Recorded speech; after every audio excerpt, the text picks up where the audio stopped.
decimated by Russia's war. Here with me now is former New Jersey governor and presidential candidate Christie. Thank you so much for joining me this morning. I want to get to your trip to Ukraine in a minute, but first, you just heard the former president's lawyer criticize the DOJ over this indictment about his efforts to overturn the 2020 election. He says all Trump did was exercise his free speech and follow the advice from his own lawyers. What's your response to that? Look, obviously a federal grand jury in the District of Columbia disagrees, and they returned an indictment. And now, what we see from Donald Trump is what we always see from Donald Trump, insulting anybody who raises any questions about his conduct on January 6th, when he invited people to come to Washington and told them it was going to be wild, then spoken before them, told them the election had been stolen, which was a lie, that he had continued from election night forward.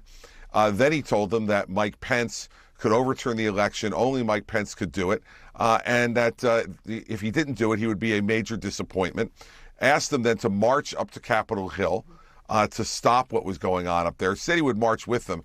But as I've told you, Dana, I knew that if Donald Trump had a risk of breaking a fingernail, he's such a coward that he wouldn't go up to Capitol Hill. So he went back to the safety of the White House and sent those folks up there to do what they did, which was to create, many of them, a violent conduct up on Capitol Hill. So you don't think to it's try speech? to stop you what think was it's going conduct? on in terms of confirming the election.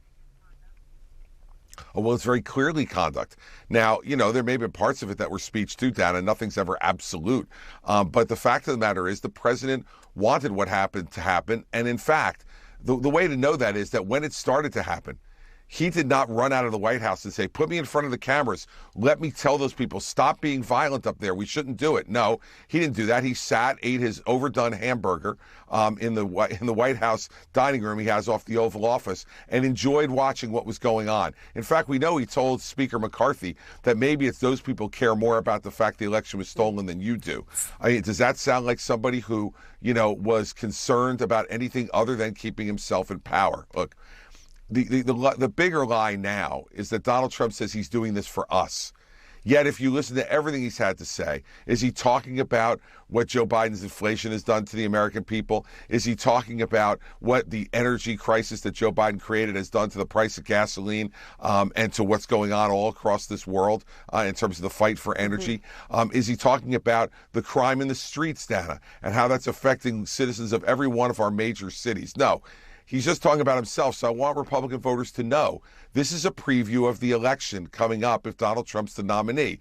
He'll be talking about Donald Trump rather than Joe Biden, and what we should be focused on is talking about Joe Biden and his record, and that's why he cannot be the nominee. I want to move on to Ukraine, but real quick, do you think that in Washington, D.C., a place that Joe Biden won by almost 90 percentage points in 2020, Donald Trump can get a fair trial?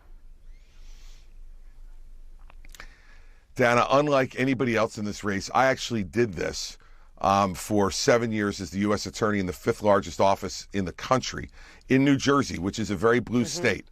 And I could tell you, I watched as jurors put aside any of their partisanship or politics and listened to the evidence and returned, in my state, fair and just verdicts, 130 of them in political corruption cases that we did without a defeat, and never was one of them overturned on appeal. During my 7 years. Yes. And so, my view is, I believe jurors can be fair. I believe in the American people, and I believe in the fact that jurors will listen fairly and impartially. And for people who say they won't, Dana, those are people who believe only in themselves, like Donald Trump, and not the American people. Let's talk about your trip to Ukraine. You are the second Republican candidate to visit. You met with President Zelensky in Kyiv. You paid your respects to civilians killed in Bucha, and you said you would come back and tell everyone what you saw. What do you want the American people and people around the world to know? I want them to know about the atrocities that were being and are being committed against the free Ukrainian people by the Russian military. I went to the town of Bucha, where I went to a shallow grave of 160 civilians who were executed by the Russian army. But before they were executed, Dana, for many of them, their eyes were gouged out, their ears were cut off. Then their hands were tied behind their back, and they were shot in the back of the head by Russian soldiers, civilians, not soldiers, civilians. And then Russian soldiers went in and raped the mothers and the daughters that were in the house after the men of the house had been killed.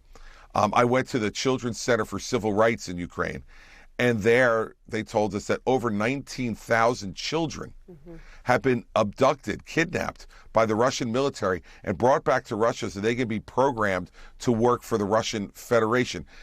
Dana, I met some of those mothers whose children were ripped away from them by Russian soldiers. They don't know how they are, where they are. This is not a territorial dispute, Dana. This is an absolute authoritarian attempt by Vladimir Putin to overtake the free country of a neighbor.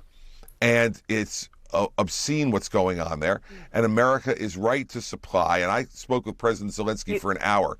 He never once asked to have American troops, American men or women there. All he wants is the ability to fight the war on an even basis. Give you one quick example.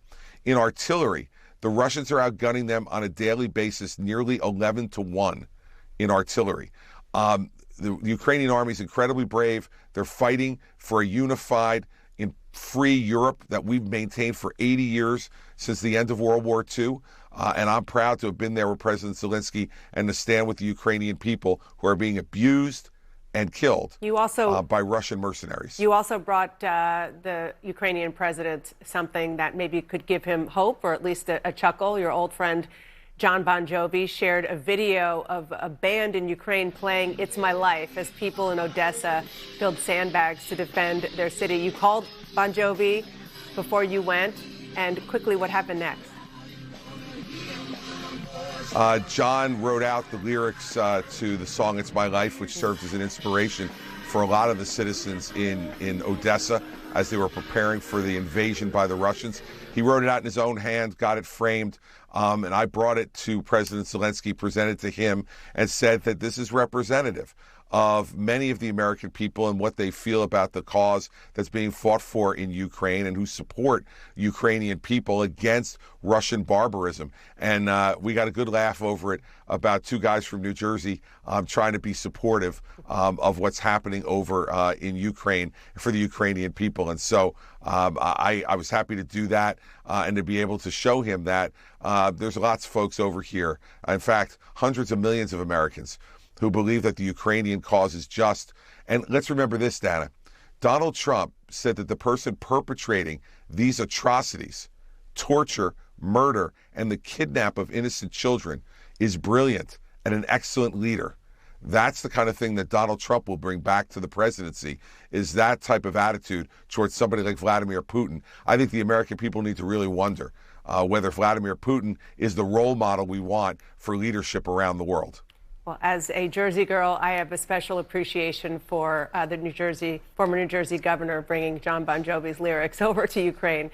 Thank you so much for your time this morning. Appreciate it. Dana, thanks for having me on. I hope everybody has a great Sunday. And Republican candidates are